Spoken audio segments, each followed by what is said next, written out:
Yo, what's up everybody? I hope you have an amazing day and welcome to this video. Season 15 has been out for a week and I figured it was time to make a tier list. So I've divided this video up kind of into two sections. I'm going to be having a lower MMR tier list, basically from Iron up until Emerald. Then I also at the end of a section for the higher elo tier list. And I'm also going to be narrating my thoughts on all of these champions, kind of the downsides and the benefits from them, to help you guys decide on what champions you should be playing and kind of what your expectations and your mentality should be. What are the strengths and what are kind of the weaknesses of these champions. Wish you amazing start to your weekend and thank you so much as always. If you have any questions, feel free to leave them down below in the comments. See you guys there.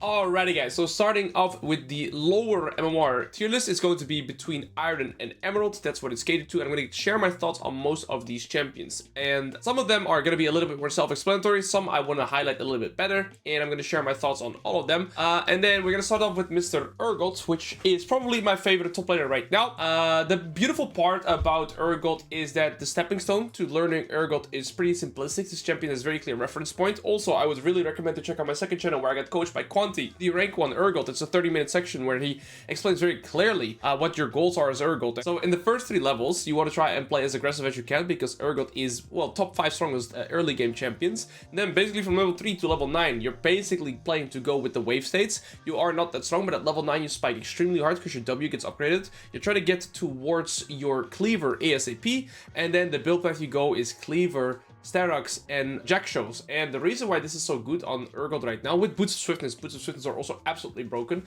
but I get there in a second, is that the meta right now in the game feels like it's very early to mid-game centered, right?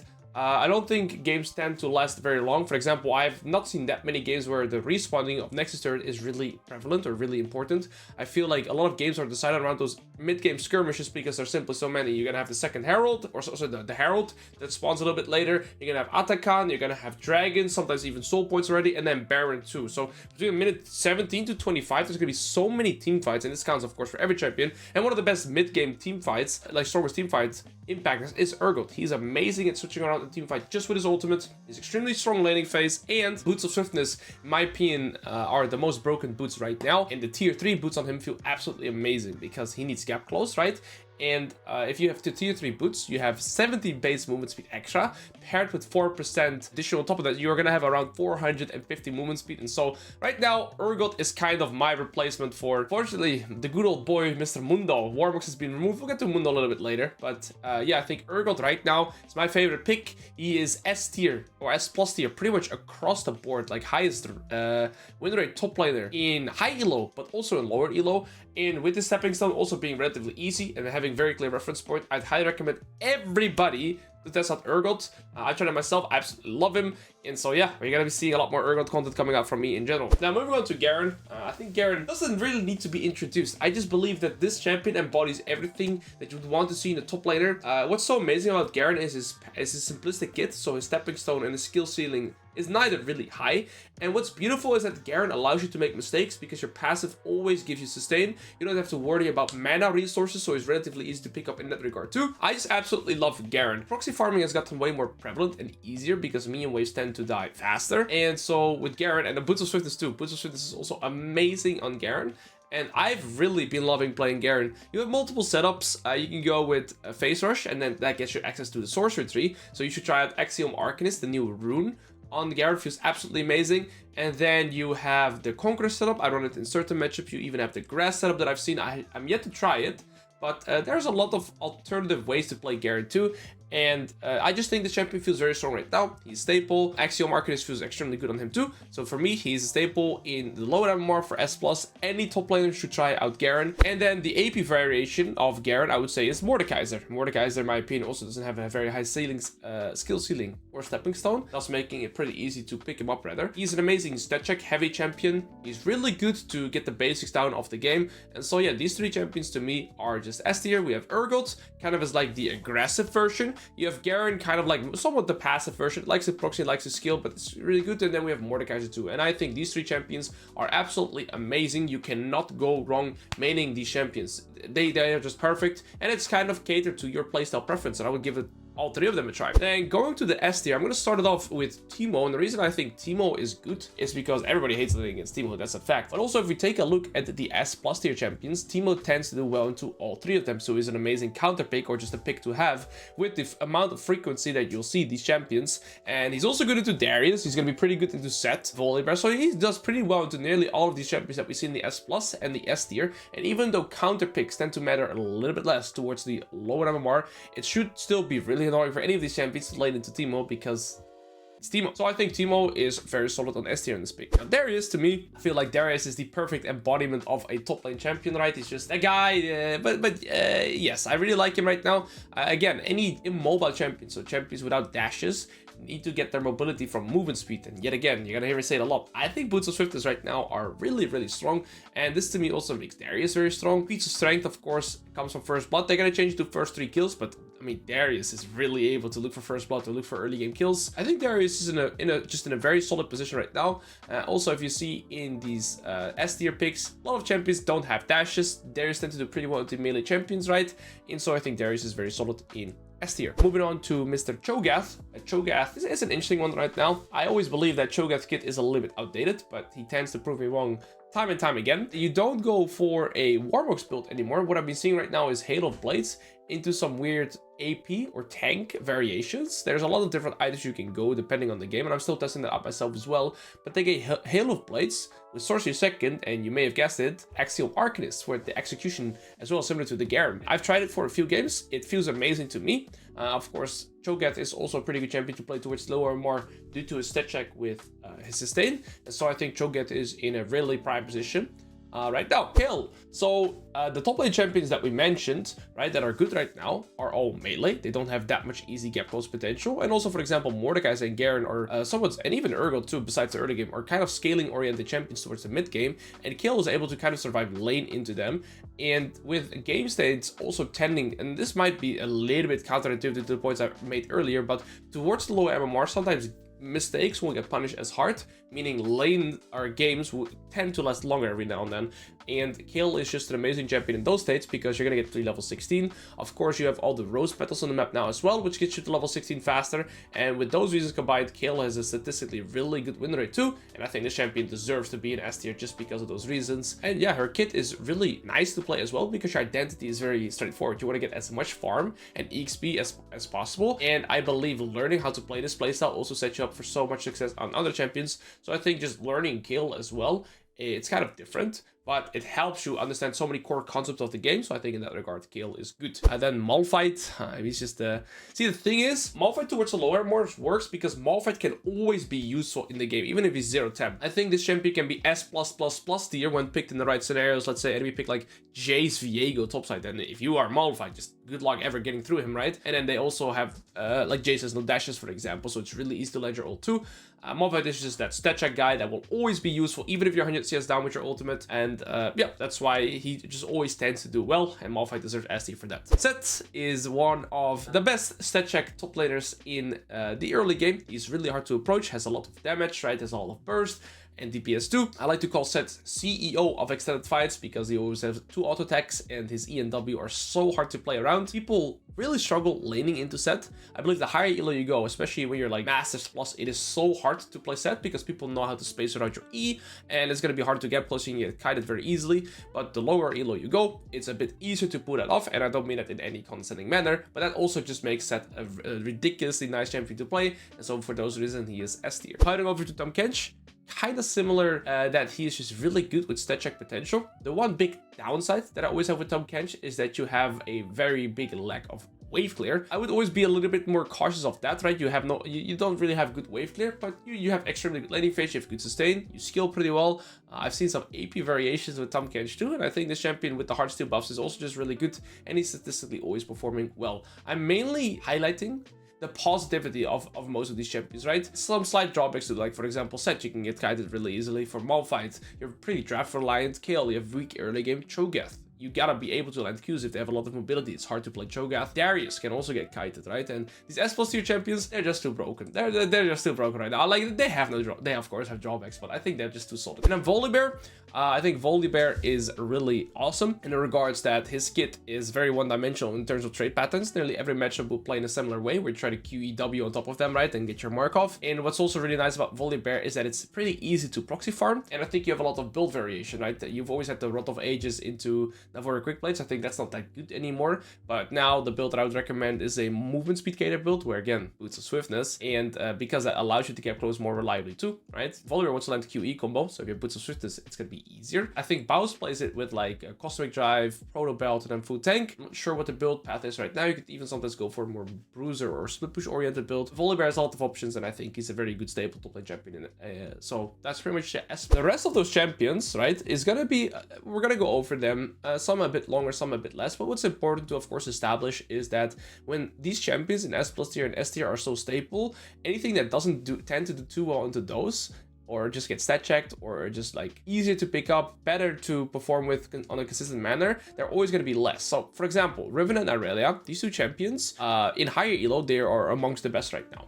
But what's really surprising to me is that both Riven and Irelia actually have a positive win rate even in gold elo, which is something you rarely see. Usually you'll see the champions around 47 to 48% win rate amongst the bottom. And to them even be close or even positive win rate is extremely impressive. So credits to all of you guys too playing these champions. I absolutely love seeing that. But these two champions are really strong. So for Irelia in specific, she's gotten two major buffs. First of all, her Q speed is faster than means. The second is that she keeps her attack speed on turret, which is massive. She keeps her passive, so she keeps her attack speed. You're able to go Hull Breaker and really shred turrets. With Riven, I don't even know why Riven is so high win rate. I think she's just snowball heavy, really hard to deal with when ahead, can always side lane stat check everything. I think Riven is just broken. Riven is just a broken. Riven's not a broken champion. Everybody says Riven is broken is delusional, but no, they're both playing well, and I like to see it. And just big props to you guys towards, you know, the lower MMRs, mainly these champions. I have much respect and admiration for that, and of course, this is where I started too.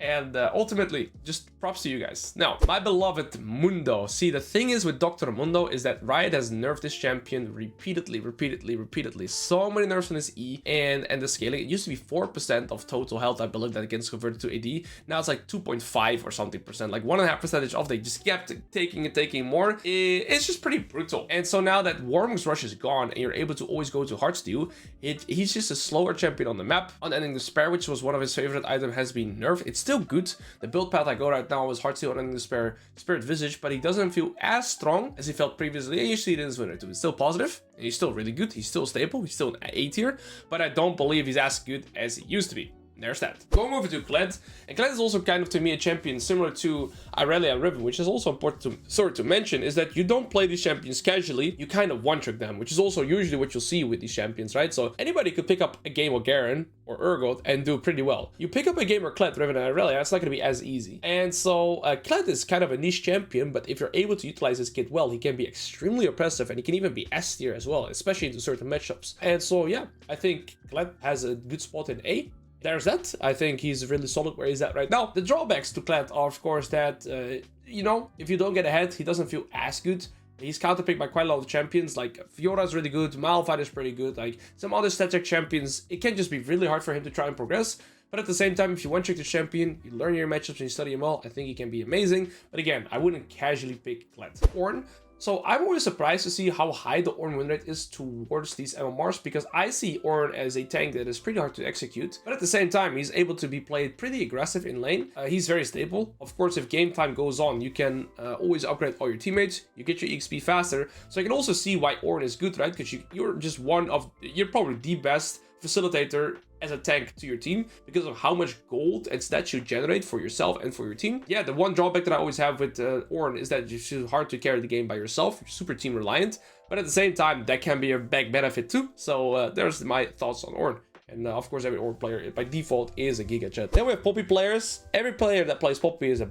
No, I'm kidding. So the thing is, I dislike Poppy because I'm a melee bruiser enjoyer, and Poppy is like the big nemesis to any melee bruiser enjoyer. Yeah, I think Poppy is just staple. She's a good tank. I think As a counter pick, this champion functions the best. As blind pick, she is okay. The thing about Poppy is that she's able to beat bruisers and tanks. So she's also really good against tanks because of her high base damages and percentage damages. So I think Poppy is just a very good stable. It's just hard to 1v9 carry the game. She's really good early to mid, but falls off very hard late. And I think for those reasons, I think she's just in a solid A to me. Moving on to Mr. Renekton. I think Renekton is one of the better champions in terms of stepping stone to learn to play an aggressive champion in the early game. Ultimately, the drawback of Renekton is that, and this is his biggest downside, the scaling is pretty bad, right? Renekton doesn't have the best scaling, but he's amazing in the early game. It's all about Fury management. I have so much content on Renekton too. I love this champion, but he's also getting stat checked by a lot of these other top lane champions that we have here, like Malphite, Sett, Volibear, even Darius, Tahm Kench, Urgot. They all can do pretty well against him. It's mostly skill matchups too. I think he's very solid in the A tier. Shen used to be S tier. Like, he didn't get changed necessarily that much. In the start of Split 3, he was extremely broken. I still think he is very strong, but he's not a 1v9 champion, right? He's kind of a facilitator similar to Ornn. So I think the build path is still Bami Cinder into Heartsteel, but I could be wrong on that. I honestly, I should play some more Shen again, but he is very stable either way. One more thing that I forgot to mention too. He's not here on the list. I didn't have him here, but just imagine there is a Warwick picture right here. I think Warwick is also still S tier. I think Warwick absolutely belongs in S tier nowhere else. I don't think he's S+, but he's very close. Obviously, the buffs that they've done to his W are ridiculous, so Warwick is definitely still up there. He's very easy to play in the terms of that his kit is pretty simplistic and straightforward. And yeah, the W allows you to have 2.5 attack speed, I think already at like level 5 or level 7 when you go W max.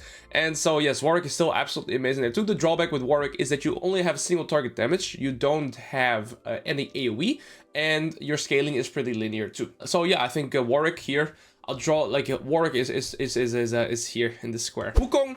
It's a champion that I haven't tried out yet, but I know Wukong jungle right now is the best pick in pretty much in the game. Wukong jungle is extremely strong.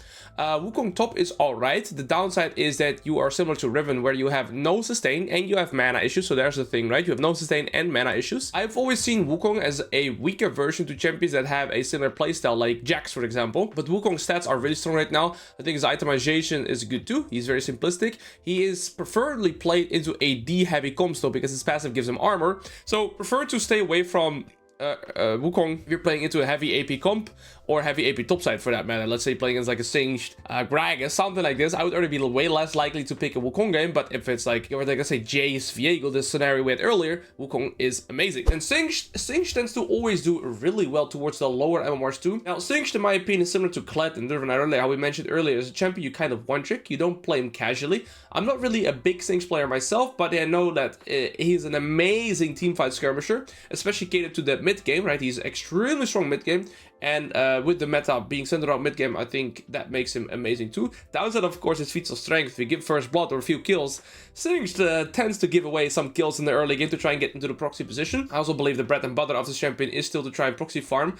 But I remember myself when I started learning to play the game, Riven, and I was a Riven main, Singed is one of the hardest matchups that I had to learn with, because I just struggled so much playing into Singed with him perma pushing me in and me not knowing how to respond. And I feel like Singed is an amazing abuser when people don't know and don't understand the reset timers and tempo timers in the lane, and especially if you are Singed's one trick, and that is kind of like your bread and butter, right? You're able to abuse him in that regard, you're gonna have a big advantage. Yorick finally back in A tier. Yorick was C tier on my tier list for quite a long while, but the Conqueror buffs have really shaped up this champion. I also think he benefits from the changes in the map, like when there's a lot of objectives in the map and you have an amazing split pusher like Yorick, that definitely comes up into priority. Also, Yorick is one of the few top laners that is able to one-shot Atakan when he's on the other side of the map, right? So let's say your team is doing Dragon and your team is contesting and Yorick is topside with Atakan. Yorick will kill it really fast with his ghouls. So I think in meta where so much skirmishing is happening, generally speaking, you are either joining it, so you're gonna match your strength, or you are really good at accelerating another game plan, which is split pushing. And in that regard, Yorick is amazing. And I think Trundle is literally the same thing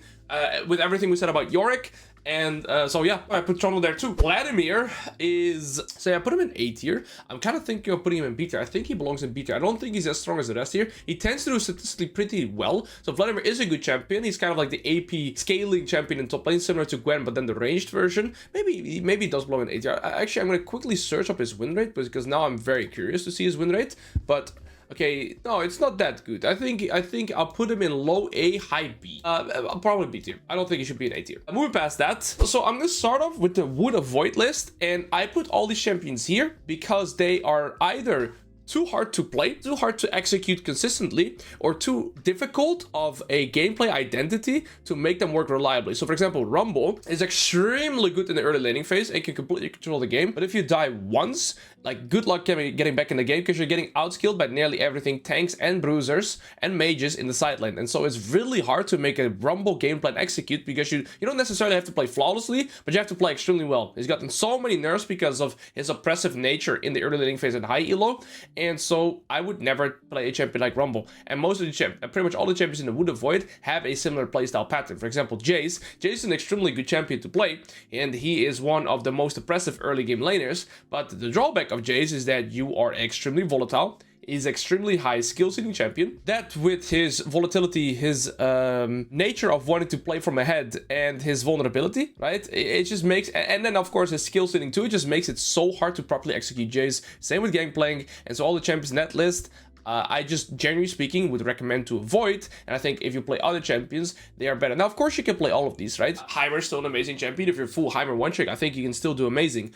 I'm just making this list based on, of course, also my general preference and my ideas. So a way to look at this list as well is, if your goal is to improve in League of Legends, and also the quickest way like possible, then if you play 100 games of Urgot, you're gonna be way higher than if you play 100 games of Jace or 100 games of Irelia on average, right? Because it's way easier to pick up Urgot, and your game plan is way more linear, and your reference points are way easier to get to that as well, like your early game strength with level 3, then play to your level 9 with Cleaver, Boots of Swiftness, yada yada yada, split push, team fight, you're good, right? With Jace, it's like, okay, I gotta make sure I get a CS lead, I wanna look for priority, what runes do I have and go? Do I go Phase Rush? Do I go Grass? Do I go Conqueror? See, it's way harder. Right, and because of that, I just, generally speaking, would recommend these easier champions. All of these champions are playable. If you want to be a Cassandra one trick, by all means, go be a Cassandra one trick. But statistically, this champion has a 47% win rate, and that has been the case since his release, pretty much. He's always been low win rate in the lower MMR, and he's been high win rate, or good in high MMR.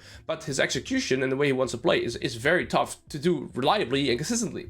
And so that's why I, generally speaking, wouldn't recommend these champions. A few things that I also want to say about the champions all the way at the top, and I always talk about this when I'm talking about lower elo like powerhouses, it is the ability to stat check, sustain, to scale, and or to split push. So like you have 4 different assets, and most of these champions are able to do at least 3 or 4 out of those to be always in a good position, right? So when we're talking about Garen, he skills well, he has sustain, he can stat check because he's an annoying kit with his equal health traits, and then was like split push too, right? So most of the champions will either excel really hard into 2 or 3 of those, or have an opportunity to do all 4. So for example, Nasus, he can stat check, he has sustain, scaling, and split push potential, but he is so weak right now that it's harder to get there on average. That's why I put him in C. To be fair, Nasus as an individual, I'm actually gonna put him in B tier. Alright, going over the rest of these champions here, I think Aatrox is an amazing champion in laning phase. He's able, like, I feel like Aatrox, similar to Darius, is like an embodiment of top lane, just fist fighting champion. Almost every laning phase, Aatrox is gonna go as following. You're gonna get pushed in 80% of your matchups, and at level 5, level 7, level 9, you're gonna be very strong, because that's where your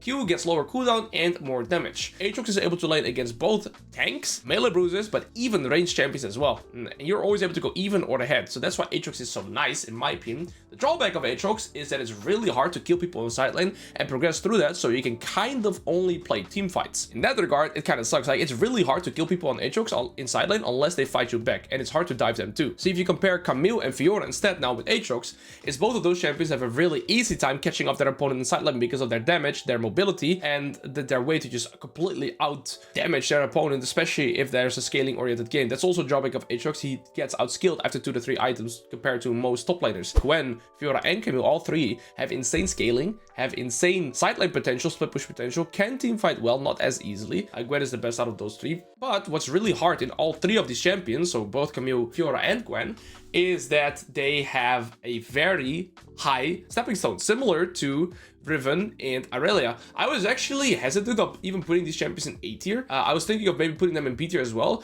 but in terms of statistics and win rate right now, they're definitely an edge above these 3 champions. But I would put all 5, and which are pretty much all of them of our favorite champions, actually, now I think of it, in a similar position. It's just that statistically, Irelia and Riven are doing really good right now. And yeah, this Camille, Fiora, and Gwen champions, I would always recommend to play at least 200 games, 300 games to really get familiar with them. And then they're amazing, right? If you get started to get a bit more familiar with your damage output, your rune setups, your matchups, most importantly, because a lot of your matchups are going to be playing different, and then getting familiar with their kits, then yes, they're amazing, but it's harder to do compared to like a Garen, an Urgot, or a Mordekaiser, and that's why they are B tier. In higher elo, these champions will be way higher on the list. Moving over to Gnar. Gnar, I just dislike Gnar in a solo queue environment. I've always kind of talked about Gnar as a jack of all trades, master of none. He's a ranged champion, so he's able to poke you in lane, but not really hard. He's good engaged and good disengaged, but it's inconsistent. He's decent split pushing, decent team fighting, but it's always conditional. And so yeah, I just think that it's hard to pull off Gnar consistently. And I have never been a big fan of Gnar, me personally, but of course there's a lot of people that like Gnar. I just think it's also hard to play with his mega form in a uncoordinated setting like a solo queue environment. So that's why I've never been a big fan of Gnar in solo queue, and I also don't think this champion will ever be amazing in solo queue, even in high elo as well. He's a good blind pick though, so that's a big benefit of Gnar. For Jax, I feel like Jax is the perfect top laner. He has everything. He has good early game, he has good stat check potential, he has amazing scaling, he has good team fighting, good skirmishing, good burst, good DPS. It's pretty good on neutrals too. The downsides of Jack is no sustain, and he has very high mana costs. So those are the 2 big drawbacks, in my opinion, when playing Jax, is that you're gonna have to learn a lot about resource management over anything else, especially with Biscuits losing their mana and not only granting HP. I've seen Jax players go even mana flow second more often. I think Jax has definitely gotten to a higher skill point. Paired with the fact that his E and other abilities keeps on getting nerfed, rightfully so, Jax has a harder time in the lower MMRs because a lot of it comes down to resource management, and that's also what I struggle with when playing Jax myself to masters. A lot of the times I see Jax players just jumping in and fist fighting, which makes sense, but often you don't want to do that because you just want to use your advantageous position to get a CS lead and expand through that, and not necessarily always be fighting due to your lack of resources. So that is always the thing with Jax. But anyways, I think it's amazing top lane champion to master, and yeah, he's in B tier with the reasons I've mentioned. Illaoi, stat check, yes. Sustain, yes. Split point, yes. Team fighting, no. Terrible team fighting, by the way. Illaoi is just not performing that well. I think it's also because she's gotten quite big nerfs on her base AD and armor, I believe. Yeah, I also don't think she's a big benefiter of the mean wave changes. She is okay right now. She's not amazing. I think she's just stable in B tier. There it is. Maokai. See, the champion Maokai is really strong right now because tanks tend to do really well. Tanks are really strong right now. I think Maokai is better in high elo than he is in lower elo. To be fair, he has a much higher win rate than most champions in B tier. I personally feel that Maokai is strong, but I'm gonna change my mind. He should be in A tier. He's on par with Ornn and Shen, Ornn being the best one, then Shen, then Maokai, but I don't believe he belongs in B tier. Olaf, kind of similar to Jax, amazing stat check, really good early game too, okay scaling, but really good mid game, which is good. Decent split pushing. I just think that Olaf is, even though his kit is relatively simplistic, it's pretty hard to master, and you gotta play Olaf really well to make use of his kit. If you make one mistake, it feels really bad to play Olaf, because playing Olaf from behind feels so awful.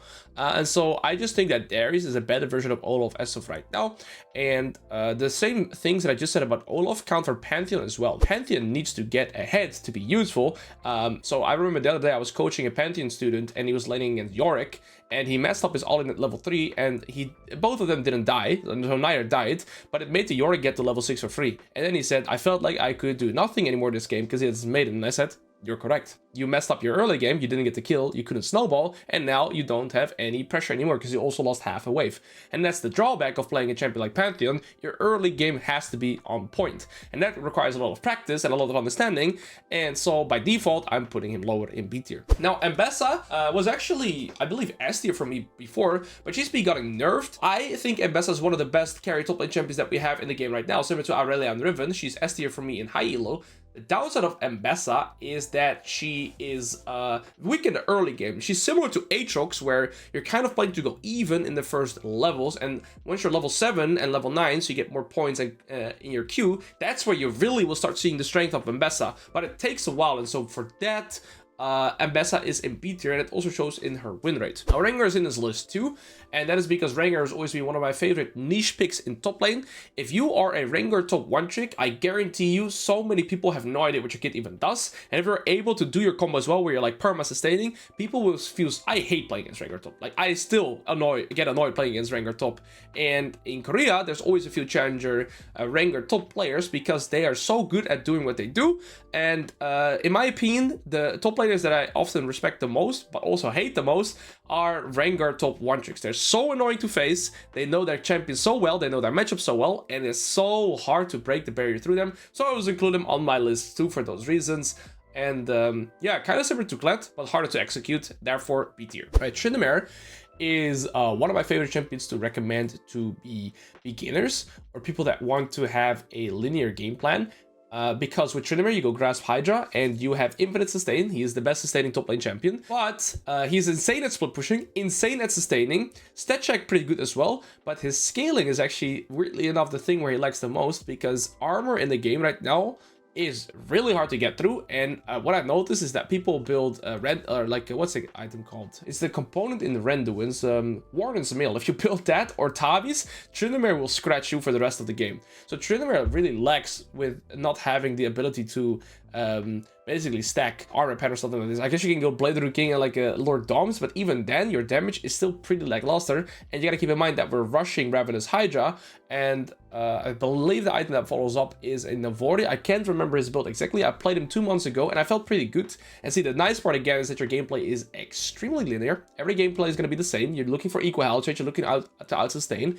You have the ability to play very aggressive in the early game, but it becomes pretty hard to single-handedly carry the game because you're very easily kited in team fights, especially when people, you know, are cognizant of you. You are very conditional to have your summoners, else you are pretty useless. And another big upside that I always say about Tryndamere is that he is, in my opinion, the fastest champion on the map. He can split push and take side waves and jump camps like no other, because he never has to worry about mana, always is full HP, and has Ravenous Hydra, so he's so fast around the map. And then Vayne top, for you piggies out there, I believe the more your parents hate you, the better your Vayne top. So if both, no, I'm kidding, guys. That's not something. Yeah, if both your parents, I don't really like Vayne top players, but she deserves a spot. She's a good counter pick. She really destroys all three of these lanes. For example, like I'm permabanning Vayne when I'm looking in Urgot. I would recommend you to do the same. Vayne does well against all 3 S tier champions, and she does well against all S tier too.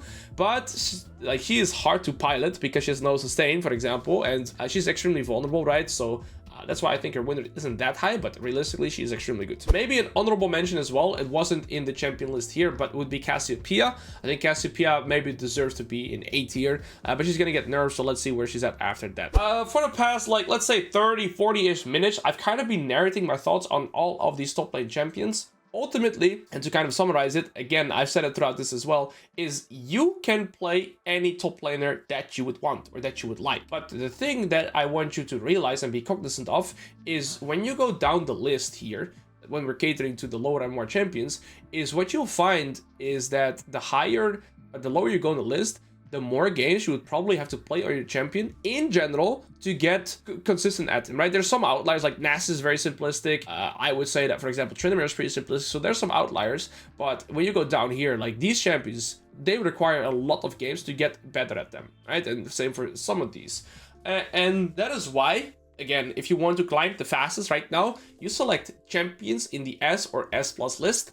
And the smaller you keep your champion pool, the faster you'll be able to speed up your knowledge on those champions, on those matchups, on your power spikes, and the faster you'll be able to start working on your fundamentals, because I kind of have it in a list of priority in 3 methods right now. First things first, which is like your foundation, like your wax on, wax off, or, you know, the Karate Kid enjoys, is last hitting. Last thing is the important for solo laners. Then afterwards, it is champion mastery, and then thirdly, it's got to be the mastering of your fundamentals. So if you're able to last it well, then regardless of the champion you play, you're going to be good. But then we need to have champion mastery. And if you play these champions, let's say you play 100 game of them, you're going to really be able to play them to maybe 60 to 80 to maybe even 90% of their potential, because they are pretty low skill ceiling. But if you play 100 games of Irelia and Riven, maybe you can play them for 40-50% of their potential, right, in comparison. So I just want you guys to be very wary and cognizant of that fact. However, again, you're more than free to play whatever you want, and I would never say you should not play this champion, because the best champion to main is the champion that you enjoyed the most.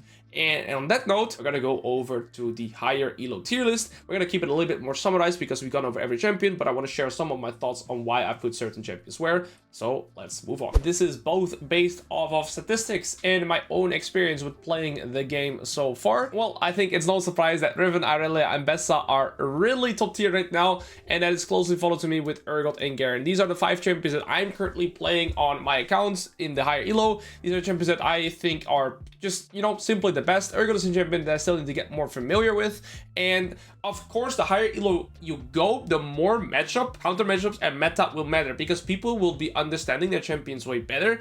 And so it's really important that once you have kind of like a definitive meta, that the rest of the tier list is going to kind of be around those meta champions. So what's really interesting is that you see that, for example, a champion like Rumble or Gragas are pretty high too, and that's because they tend to do really well against these meta champions. So there's always that mentality too. For example, Gragas just destroys Riven, and the best. I think Gragas wouldn't destroy Bessa Irelia, but you see the reference point that Gragas would still do really good to a lot of other champions that you see in this list. Some outliers for me is that Shen is actually really low in rate towards the high level more. Another outlier that I think is very interesting is that Singed does extremely well to the higher more. Oh, a champion that is really up there is Poppy too. And 2 champions that you don't see here right now because I don't have their champion icon, but we can just envision and just picture them for now. Or maybe Tar can do some lovely editing. It's Cassiopeia and Warwick. They're very close to S+.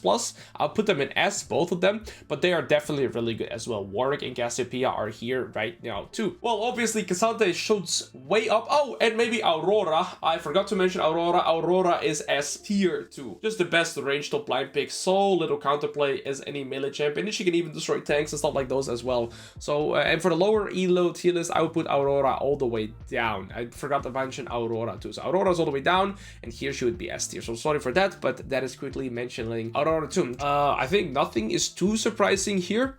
Cannon goes up because he's good into the champions, right? Cannon was kind of in my would avoid, I believe even. Gragas goes up. Singed is still really high. Vayne goes up, and I think the rest is kind of self-explanatory as to why I put them. We went over them. Again, if you have any questions, please feel free to reach out, as I'll be doing my best to be answering some comments too. And I hope you guys liked this tier list video. If you guys liked it, I would be down to do some more in the future too. I wish you all an amazing remainder of your day and start to your weekend, and I would appreciate it a lot if you could leave like and subscribe, as it helps me and the bros out a lot. Yeah, thank you guys for your support, and have an amazing day.